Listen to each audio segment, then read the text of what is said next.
So welcome everybody to the Tippy webinar series, and thank you for joining us for today's webinar. My name is Ashley Durham, and I am the Director of Alumni Engagement at the Tippy College of Business. The Tippy webinar series is an initiative of the Alumni Relations Department, and our goal is to bring the knowledge of our faculty and staff to you wherever you may be in the world. Thank you for joining us for today's webinar entitled Rolling with the Punches, Creating Resilient Supply Chains. Some information before we get started. If you have any questions during the presentation, please type them into the Q&A box, not the chat. And we'll get to those during the end of today's presentation during that Q&A session. As a reminder, all of our virtual presentations are uploaded to the college's YouTube page with closed captions a few days following the live webinar event. Finally, you're encouraged to stay until the end of the webinar so that we can gather your thoughts on today's presentation. Your feedback helps make our virtual programming even better, so we appreciate you taking time to answer our 4-question survey at the end of the Q&A. Now, without further ado, I'd like to introduce our presenters. Jen Blackhurst is the Leonard A. Hadley Professor of Business Analytics in the Tippy College and is also the Associate Dean for our Graduate Management Programs. A woman of STEM herself, Jen's research focuses on the supply chain, and her work has appeared in such publications as the Journal of Operations Management and local media, including both TV and print publications. She is a member of the Council for Supply Chain Management Professionals and the Decision Science Institute.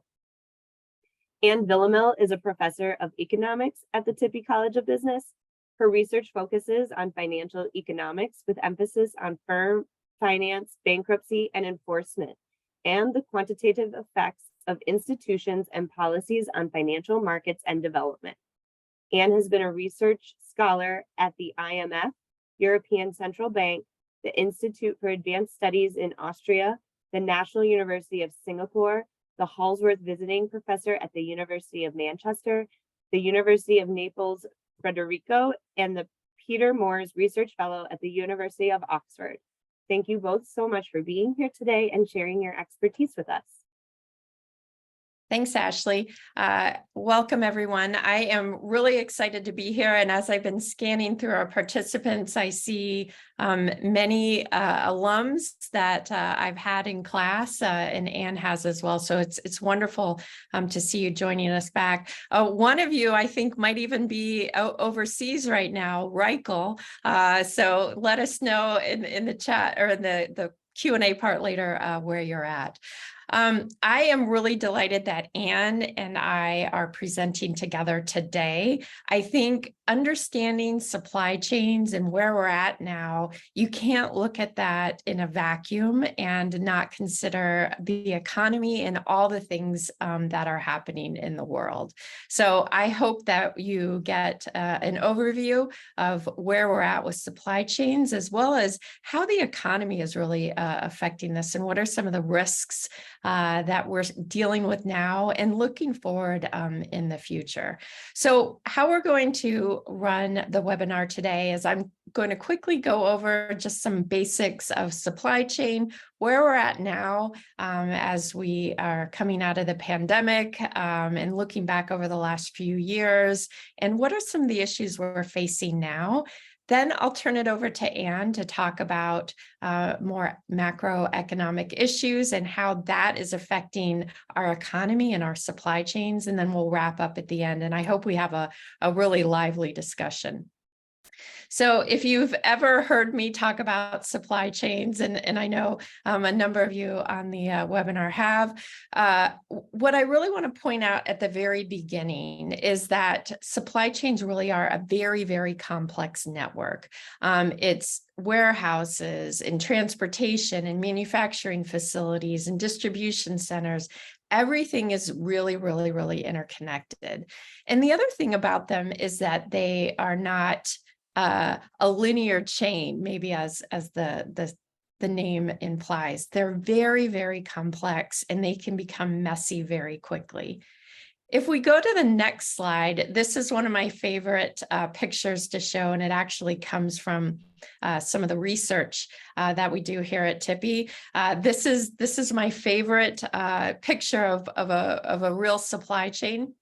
And it came from a work that we did a number of years ago with some folks in informatics here, as well as other professors in the business analytics department. And really what I'm trying to show you here is that what this looks like becomes incredibly messy incredibly quickly. And your competitor could also be your supplier, and you might have all kinds of different relationships within the supply chain. This slide is looking at Boeing as a seed node.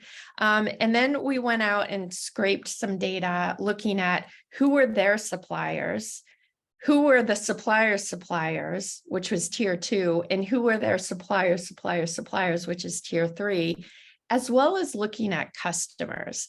And so you can see that very, very quickly, we're looking at 3 tiers in the supply chain here. It becomes not a nice, neat linear flow. It is a morass of all of these interconnections and really becomes very complex to manage. If you've seen me present this slide before, you know I like to affectionately and perhaps in a gross way call it the hairball model, because it really just looks incredibly complex. And often as we go into who are our customers of our suppliers, you see quite unexpected relationships that exist that are hidden to us in everyday life. So if we can go to the next slide. The other thing that I always like to point out is why should you care about supply chain? And gosh, before the pandemic, maybe you knew what supply chain was and maybe you didn't, but it's become much more in our common vernacular now after the pandemic. And it really affects our ability to get the things that we need, and it affects the prices of things that we use in our day-to-day lives. So I've chosen a breakfast theme here, bacon and eggs. So prices have skyrocketed in terms of bacon, more expensive than it's been in the past 40 years. But even more recently, with the avian flu, if you have been purchasing eggs lately, you might have seen that you were limited into how much you could buy. And the prices have increased 60% in the last year. So how our supply chains are managed just impacts us on a day-to-day basis in our homes, as well as our economy and our ability to feed the world, to get things that we need to use on a day-to-day basis. If you can go to the next slide. Another thing that I wanted to point out is that we've had a number of really, really huge disruptions impacting supply chains over the past few years. And it wasn't just the pandemic, and it still is impacting us in different ways as we move forward in time. So just a really quick timeline. We all remember in March of 2020 when our shutdown began. And then every year since, we've had more disruptions that have happened in the supply chain at the same time that we're trying to recover and maybe swing back to a new normal. So at one point, we were very capacity constrained. If you look back to 2021, where we had a shortage of shipping containers, those ships couldn't get into our ports. Moving into 2022, Russia invades Ukraine, very low levels on the Mississippi River. That's impacting things like crop distribution, which impacts us here in Iowa, labor shortages. All of these things are happening. And it really exposed the fact that our supply chains are brittle and perhaps fragile, and that we really need to reimagine how we manage them and understand how all of these outside forces are impacting us on a day-to-day basis. So now we're in 2023. Is it over yet? It's not over. It keeps shifting and changing where we're seeing those disruptions as we're trying to figure everything out. And I think when we talk to Anne in a couple of minutes, it's also going to be really, really interesting looking at the impact that the government can play in some of these shortages or problems that we're experiencing in our supply chain. So in 2023, gosh, we have really high fuel prices, chip shortages that I'm going to talk about in a second, changes in demand, and our economic factors. If we think about changes in demand and go to the next slide, one of the things that I want us to be familiar with is a terminology called the bullwhip effect. And so when our supply chains operate in a lean manner and we want them to be efficient, any big swings up or down in demand really can wreak havoc on our supply chains. And it's not just not having the materials or demand going away. We're also adversely impacted when all of a sudden there's a huge spike in demand. And we've seen that over the pandemic, and we've seen it with some of the large retailers as did they hedge and buy the right things in terms of their inventory levels?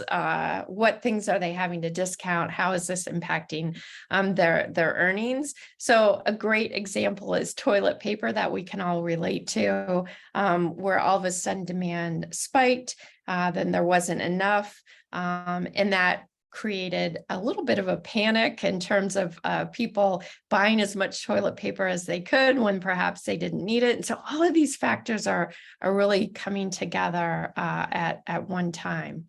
We also have seen things like patio furniture. We've discussed that in some of the classes that maybe you've had with me, that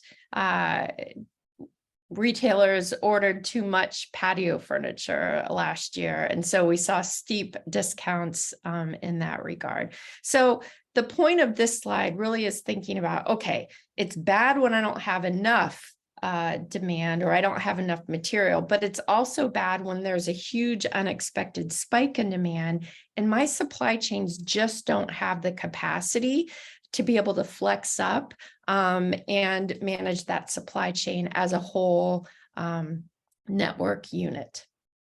If we can go to the next slide. A couple of examples that might have impacted you, and if you could just go back one. The first one is a little bit older, but it's infant formula. You could pick any number of products. We were experiencing shortages in children's Tylenol, in ADHD medicine, but the infant formula one was something that was really, really interesting because it exposed an issue with supply chain design and how we manage distribution of a really critical product for our nation and really the world. So if you have young children, babies, or know someone that does, this was an issue for many families that they used infant formula. It really stemmed from a perfect storm of issues where there was a recall and a plant closure in Michigan. And great, the FDA noted that there were issues. Those need to be addressed immediately. Unfortunately, they were so severe that the plant needed to be shut down. Okay, they can do that and let's address it. But what we perhaps didn't realize, or no one had been looking at the big picture, is that 4 companies make up over 90% of production, and the Abbott shutdown drastically impacted the supply of infant formula here in the US. Also, because of safety reasons, the FDA has really strict protocols, and we do not import from other countries for US consumption. So you have the shutdown, you have the fact that perhaps we weren't looking at the big picture, and a shutdown of one plant would really bring that supply chain to a halt. And then once the plant is even back up and running, it could be weeks and maybe even months until we fill the gaps and get back to a steady state in the supply chain. If we go to the next slide, I mentioned that there are things that private corporations can do, and sometimes there are things that the government can do to step in to help with something like this. So this was causing a bit of panic here in the US, where families couldn't get their hands on infant formula, and a huge percentage of the infant formula is also used in the WIC program. And so making sure that we're feeding these vulnerable populations.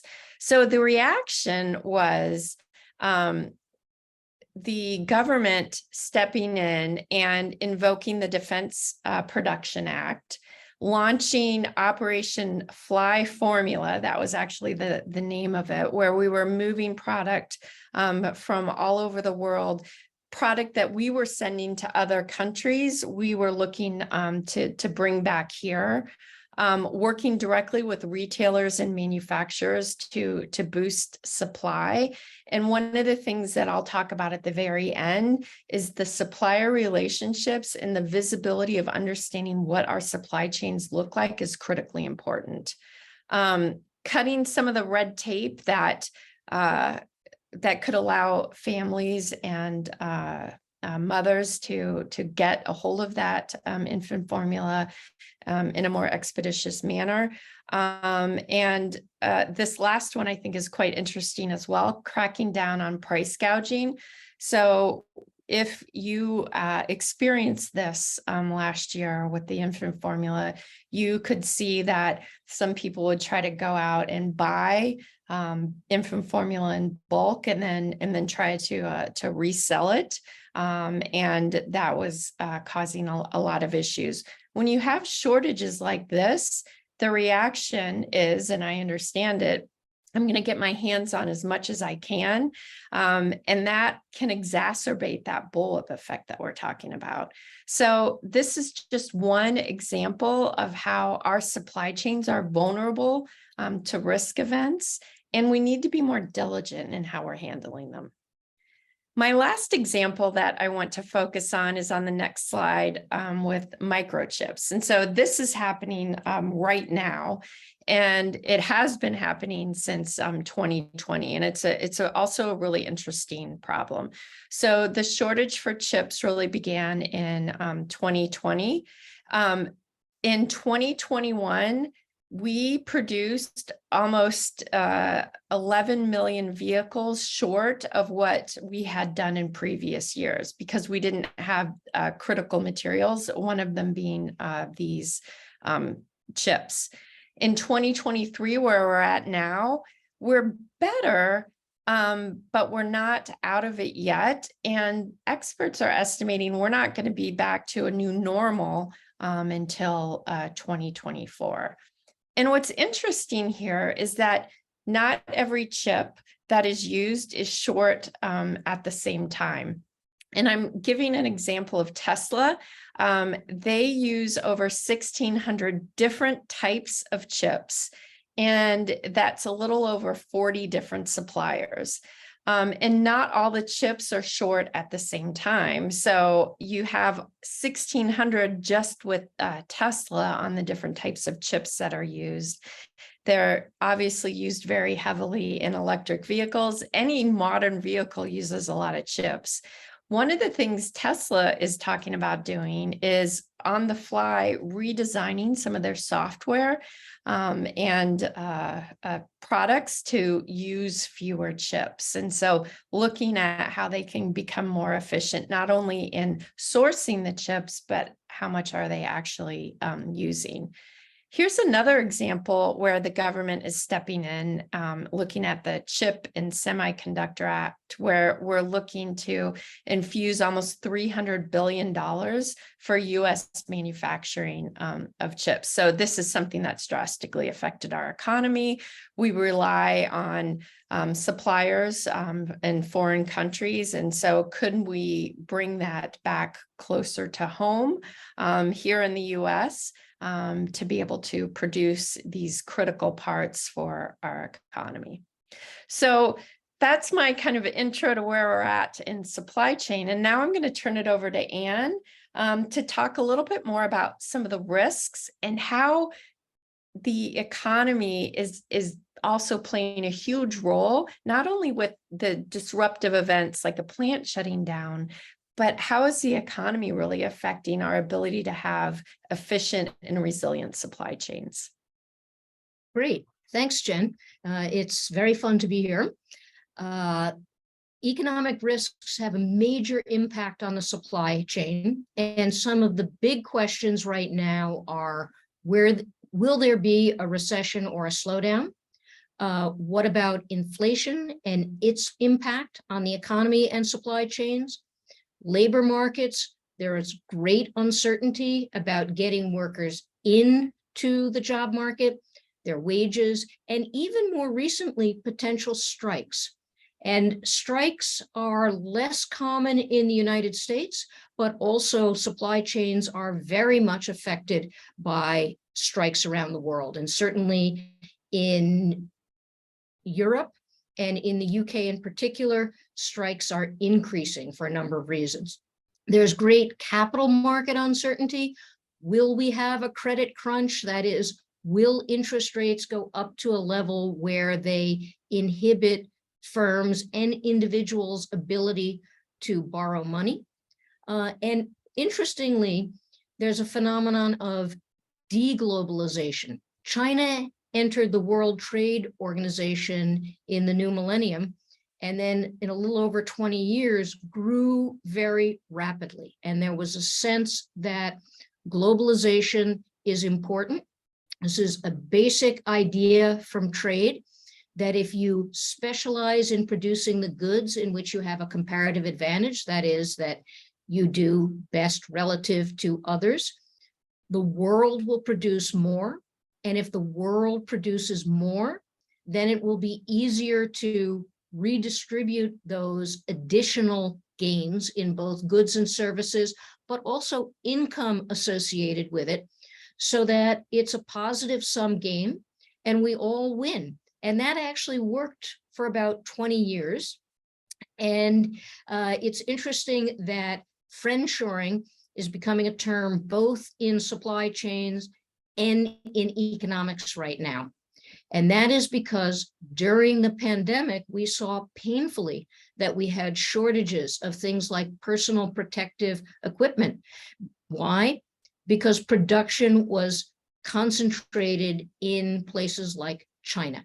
And when global trade shut down, we had extreme shortages of all types of things.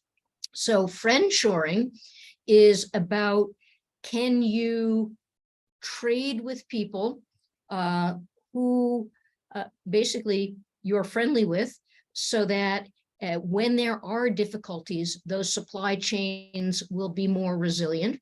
And it's about not just economics, there's a huge geopolitical element right now. So Jen talked about microchips. From the point of view of the United States, they are essential products for national security. And most of those microchips are made in Taiwan. And as you probably know, there is tension between Taiwan and the People's Republic of China. Taiwan views itself as at least reasonably independent, and China views it as part of China. And so there are concerns that if there were military actions against Taiwan, then the world would lose a part of its key supply microchip supply.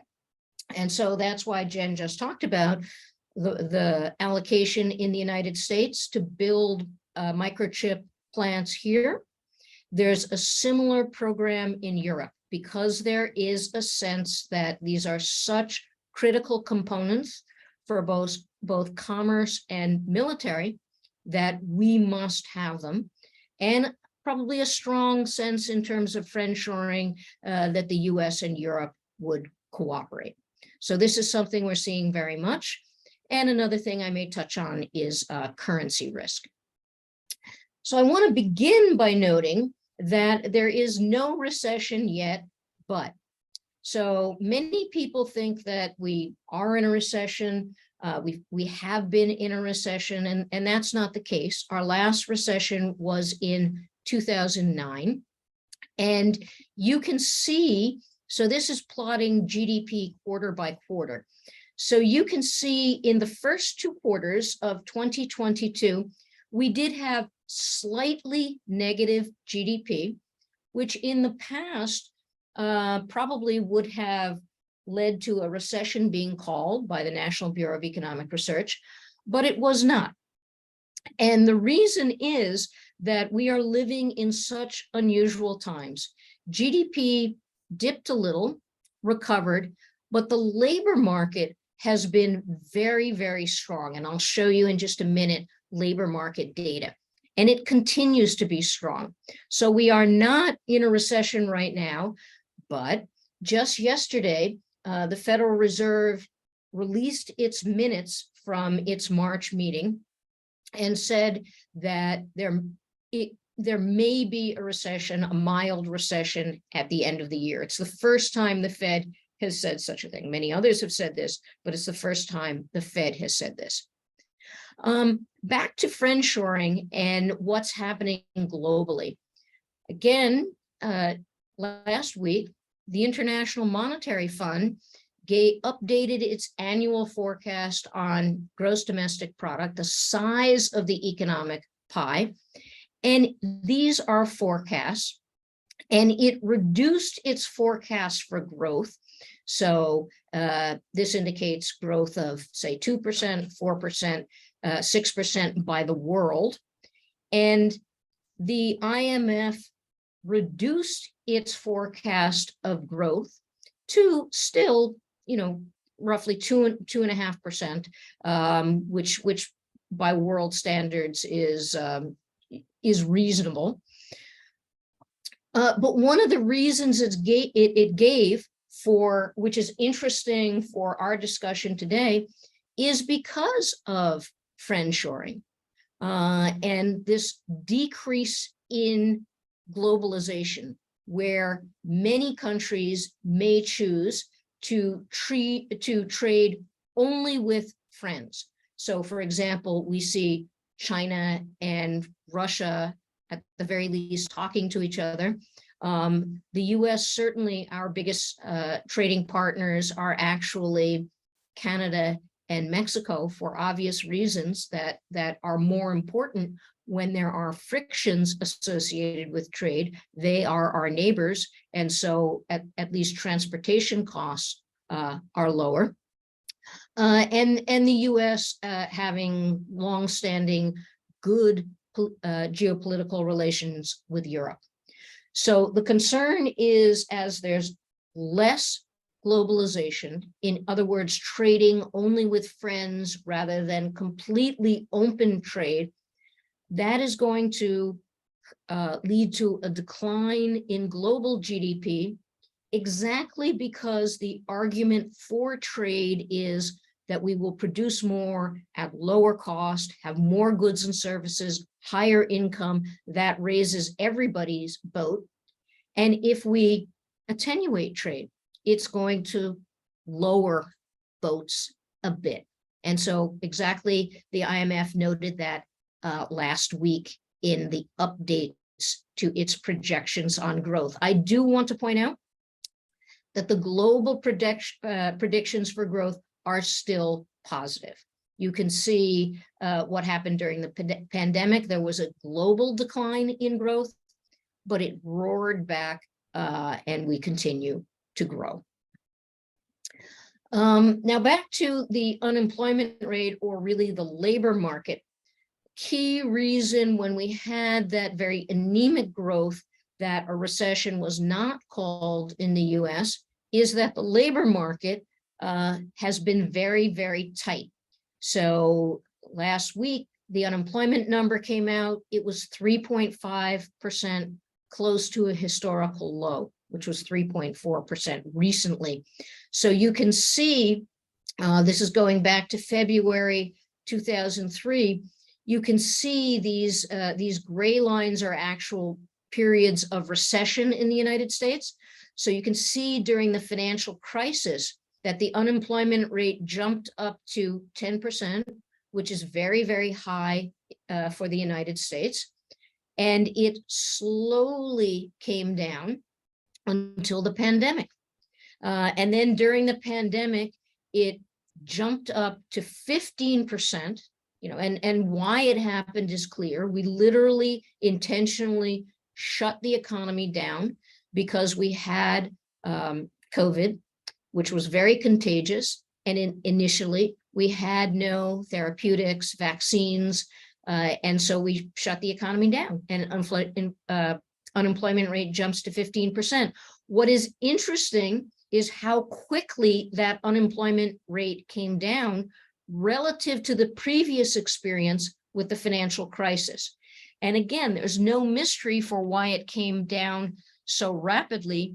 There was massive monetary and fiscal policy. The Fed did so-called quantitative easing. It had a battery of conventional monetary policy and then so-called unconventional policy and massive, massive fiscal policy. So the unemployment rate, is around 3.5%. It's been that for a while since it stabilized. But the news recently is that the labor market seems to be less tight and wage pressure is moderating. So the reason economists worry about tight markets is that it leads to price pressures, wages being one of them, which of course is going to affect the supply chain because it drives up firms' costs and is a significant component of inflation. Just to give you an idea, this is a very rough idea when economists and policymakers talk about markets becoming less tight. So the blue line is simply basically job postings. And this is an imperfect measure, but it's helpful. So these are the postings of jobs by firms, the blue line. The red line are the actual hires that occur. And then the purple line are quits. And so when the economy, let's just talk about quits. When the economy is getting better, people feel more willing to quit their jobs because they're confident that they can find another job. So you can see after the pandemic, quits were increasing. Recently, quits have declined. And that's a statement that people are looking at the market and saying, there's a lot of uncertainty out there. I am less willing to quit my job. The other thing that's happening recently is that the job postings themselves are going down. So at one point, there were basically 2 job postings for every person looking for a job. And the concern about that is if we don't have enough workers in the labor force, that's going to drive up wages, which will feed back on overall price inflation. So you can see that this is declining. And you can also see, again, this is the pandemic. You can see that we were sort of going along and then zoom, all kinds of crazy things start happening during the pandemic. Right? These huge number of firms posting jobs and unable to find workers. So let's talk about inflation, the last of the 3 main macroeconomic key performance indicators for an economy. And we just had, you may have seen this, we just had yesterday the consumer price index, which is the measure of inflation that most people probably know about. And there was good news from the previous reading a month ago. The reading yesterday dropped by a full percentage point. So the all-in measure dropped of inflation, the CPI, the consumer price index, dropped from 6% to 5%. That is a substantial decline. Inflation peaked at 9.1% in June 2022, and it's been coming down. But the reading we had before that, the last two readings were very worrisome because you can see one reading was essentially flat and then a slow decline. But the reading announced yesterday was substantial, a full percentage point. So that's good news. The CPI for all goods and services declined from 6 to 5%. But as always the case with macroeconomic data, inflation is a very, very important key performance indicator for the macroeconomy. And it's measured in at least 3 completely different ways. And then within each type of inflation measurement, there is an all-in and a so-called core measure. And the not so great news yesterday was that the core measure was at 5.59%. And you can see, this is the black line, that measure is declining slowly, or very, very little. And that is concerning because the Fed has made clear that it is going to take action to slow the economy until inflation goes down to about 2%. So what's going on with core inflation? It turns out while this is not a great reading, there's a reason for it. And core inflation, a key component of that is shelter, rents and housing. And rents in particular are sticky. When you rent an apartment, you sign a lease for at least a year, sometimes longer than that. And so even when the price of housing is coming down, if you're locked into a lease, that is going to show up as stickiness in the data. So the point is, yes, this is concerning, but it's concerning for a particular reason, and certainly the hope, but in fact, the expectation is that maybe over the summer, as these lease contracts are reset, even this core number is going to get better. But the bottom line from this chart, all in measure, good. It's coming down, and it's coming down at a reasonable pace. The core measure, flat, not what we want to see, but again, hope that going forward, particularly in the summer, as these leases are renegotiated, it's going to look better. So here is increases. This is the producer price index, so sort of the third key measure of inflation. And one of the things that you can see is that, so this is Japan. This is inflation over time, or a measure of inflation over time, going back to 2012. The lowest measure of inflation is in fact Japan. This second lowest measure is the United States. And so while our inflation is high, and this is a misery loves company statement, it is less bad relative to the rest of the world. You can see Canada here. You can see the United Kingdom, Germany, right, Italy, and their inflations are higher. For the United Kingdom, part of the United Kingdom's problem is it did Brexit, and this is why this deglobalization is concerning. The United Kingdom used to be part of the European Union, and it chose to withdraw. It had a vote in 2016, and the country voted to, in their mind, take back their country. And because of a lot of political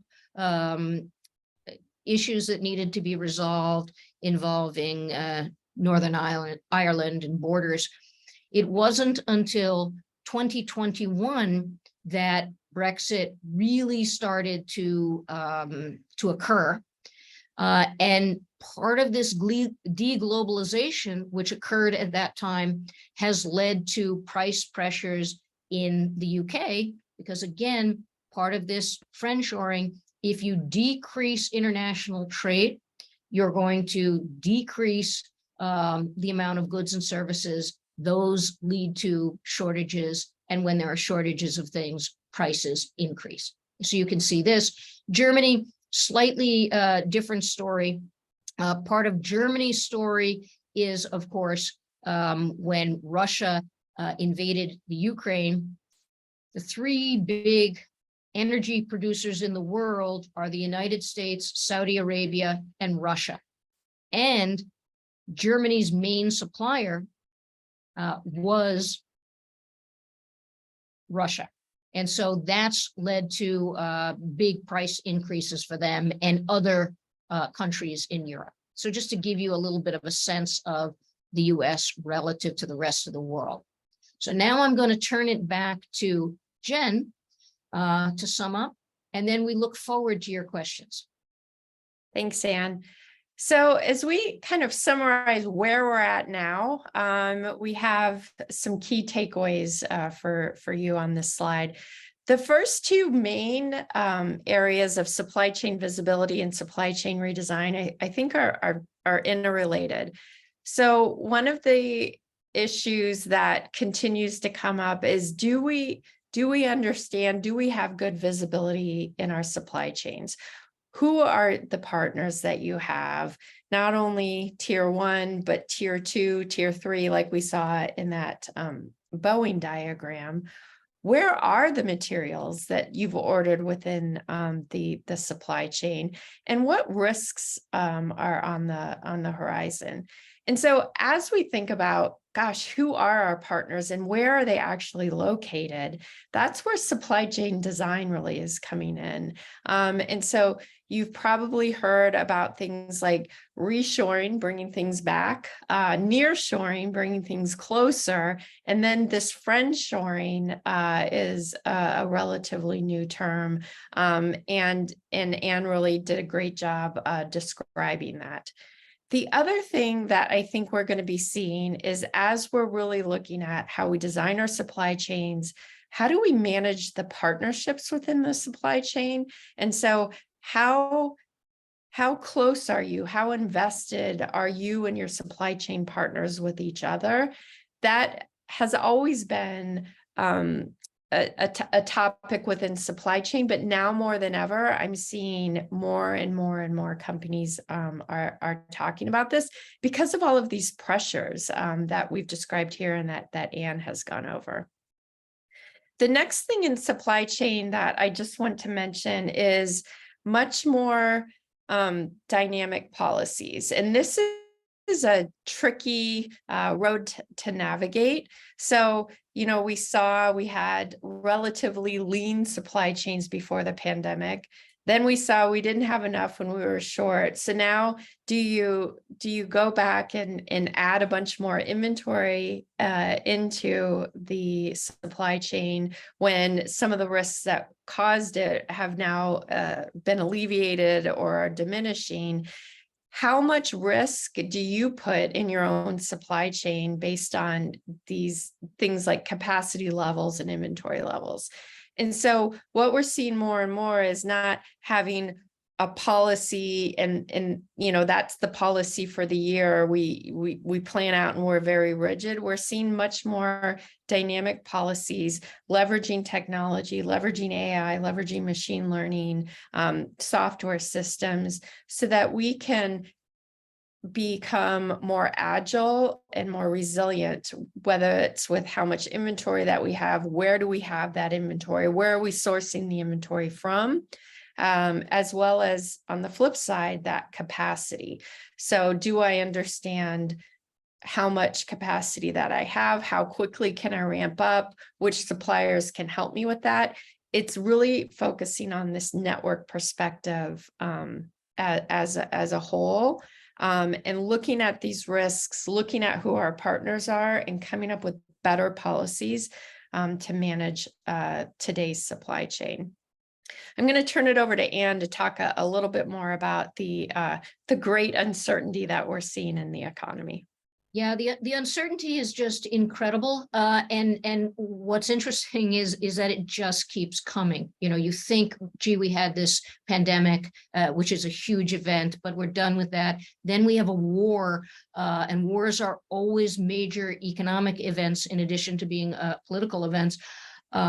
But of a major energy supplier and some critical materials supplier. And again, it just keeps coming. And so this idea of economics and supply chains just go hand in glove. When you have this great uncertainty, you must have resiliency. So the latest news is that the Fed now does see a mild recession and a recovery over the subsequent 2 years.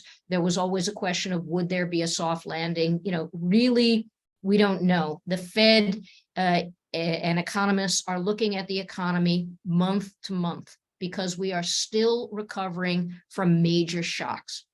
Inflation moderating, but we'll know more in the summer because that core inflation number is very important. And we do understand very well how it's measured, and that there is stickiness in certain components like housing, which is a key part of inflation. And in addition to the rents, because interest rates, current interest rates are low, current interest rates are high, but people have lower interest rates on existing mortgages. There are people who at the moment who are locked into their homes because they otherwise might want to move, but the interest rate that they would face is high to get a new mortgage. And so that's introducing some stickiness, and hopefully that works itself out over time, the rental part of it, at least in the summer. Capital markets, will there be a credit crunch? What is a credit crunch?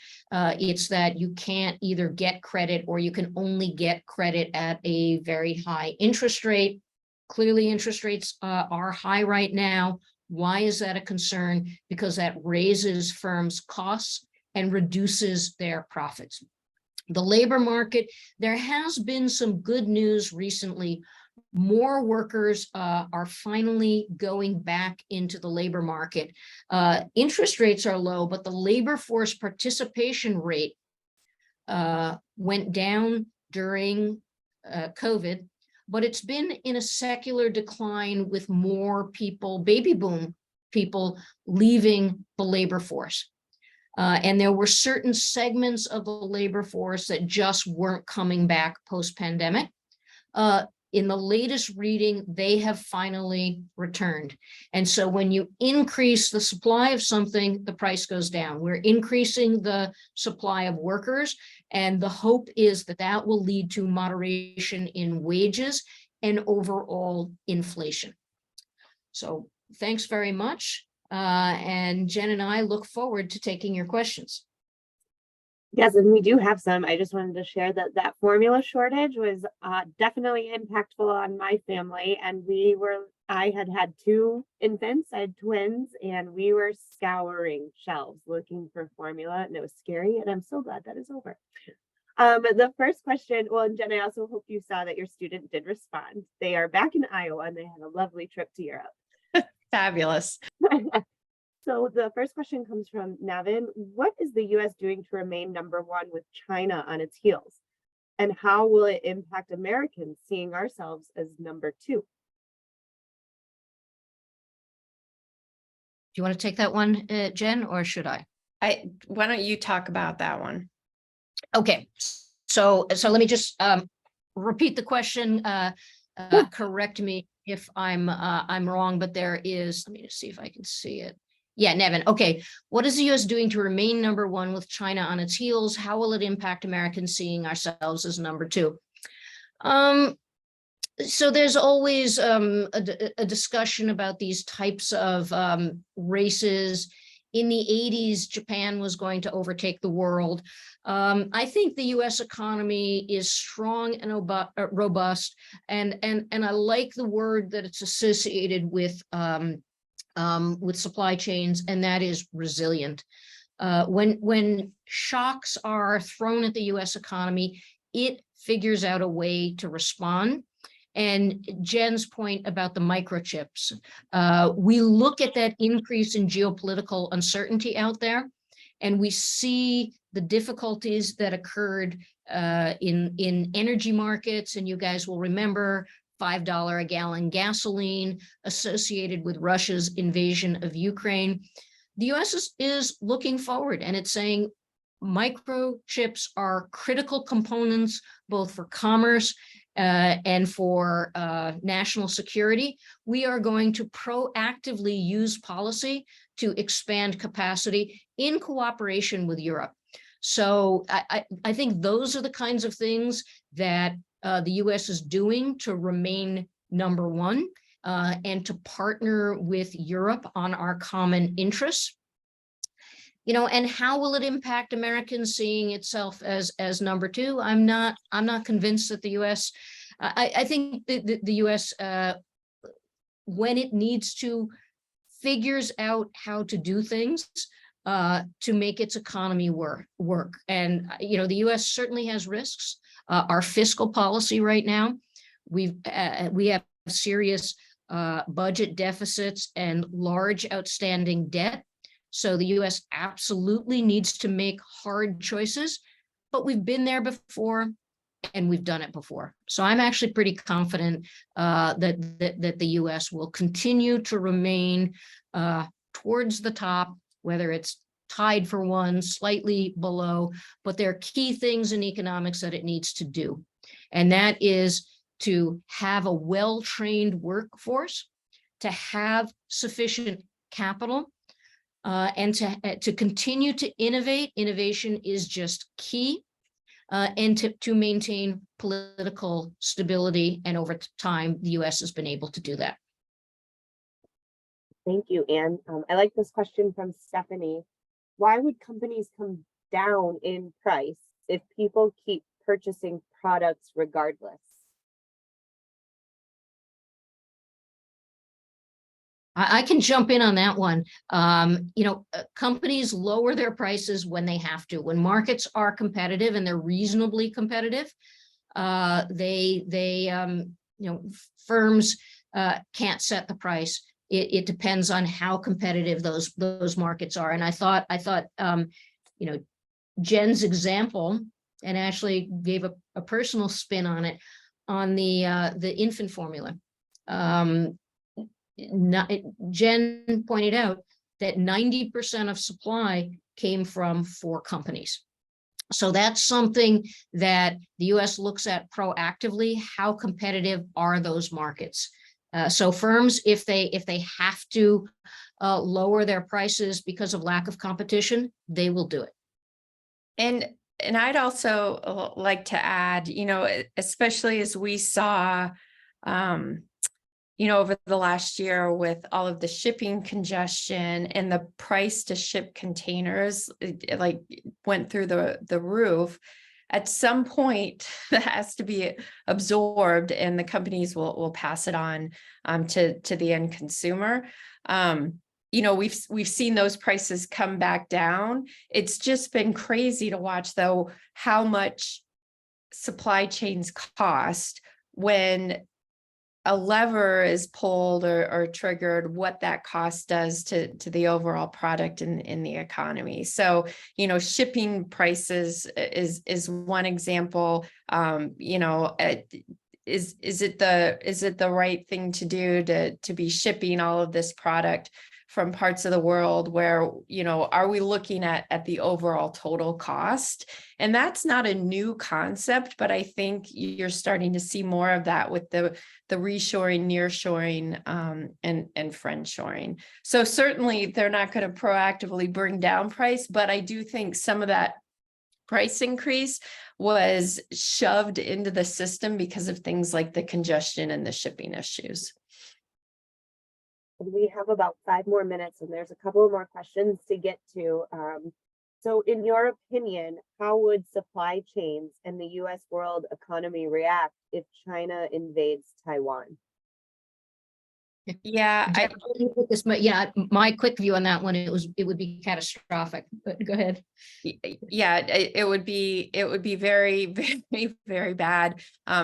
We see the impact on what's happened with the war in Ukraine and how that's impacted things all over the world, here in the US as well. As Anne mentioned before, Taiwan is a major chip producer. And so I think, we're looking out into the future to where those risks are and trying to alleviate them. But the urgency of a potential invasion or conflict there, compared to how quickly we can ramp up, let's say, chip production here in the US. I mean, they're years apart in terms of being at the right time. Another good question. How do you see non-tariff trade barriers playing in friendshoring? So let me just step back and say non-tariff trade barriers are things that countries do to each other that don't involve tariffs or prices, basically. So things like health and safety requirements. It's obviously much cheaper to produce stuff if you dump pollution into the environment, and that's actually not acceptable according to trade. So there are always strains even among friends when they try and protect their industries and claim that something is a health and safety requirement when in fact it's not. But it does tend to be easier to negotiate those types of problems among friends. My first job was actually for the U.S. Trade Representative's Office, which is part of the White House that negotiates all the bilateral trade negotiations for the U.S. And so, do we have problems with Europe? Yes. Does Europe have problems with us? Yes. But we value the relationship and we value the economic benefits enough that in the end, we tend to work out those disputes bilaterally. So another good question is, do you have a perspective on exchange rates and its impact on U.S. supply chain? I'll jump in on that, and then I know Anne has some thoughts on currency as well. Exchange rates are always an issue of concern in supply chain, and certainly it affects things like prices and all of that. I think what we're seeing, though, in addition to exchange rate risks, is all of these other risks, the geopolitical risks, the wars, all of these things that are affecting prices and supply chains, perhaps even more than currency risks. So certainly, looking at parts of the world, like what would happen if Taiwan was shut down in terms of being able to get product to us, that would be detrimental. So these geopolitical risks and figuring out what is the right design in the supply chain to have, to me, is a bigger issue than just exchange rates. But I think Anne might have some additional perspective on that. Yeah, Jenna, the question was actually ESG policies, not exchange rates. So that's a new question that just came in. Okay, whoops. No problem. Okay. Yeah, so in terms of exchange rates, not the best picture here. But the point I want to make in terms of exchange rates, there are often concerns about will the dollar be replaced? The dollar accounts for more than 60% of trade that occurs throughout the world. The next 20 or so percent is the euro. And you can see several other countries. So short answer is, I don't see the dollar being replaced anytime soon as the so-called reserve currency that underpins the world. And back to Jen's comment, I heartily agree that more than the currency stuff. Not that the currency swings don't matter; they do occur, and they do cause disruption. But I do think the geopolitical stuff right now is an even more important concern. Well, we are at time, and I'm going to ask you to forward to that last slide because I believe it has your contact information on there. Yes. So if Alexander wants to follow up on his ESG policy question with you both, I'll encourage him to do that because I'd like to wrap us up. So thank you, Jen, and thank you, Anne, for sharing your expertise with us. And thank you to everyone for attending today's webinar on rolling with the punches, creating resilient supply chains. When the event ends in just a moment, you'll see a quick survey. We'd be grateful if you could share your thoughts and help make our future virtual programming even better. On behalf of the Tippy College of Business, thank you for joining us this afternoon. And as always, go Hawks. Thank you.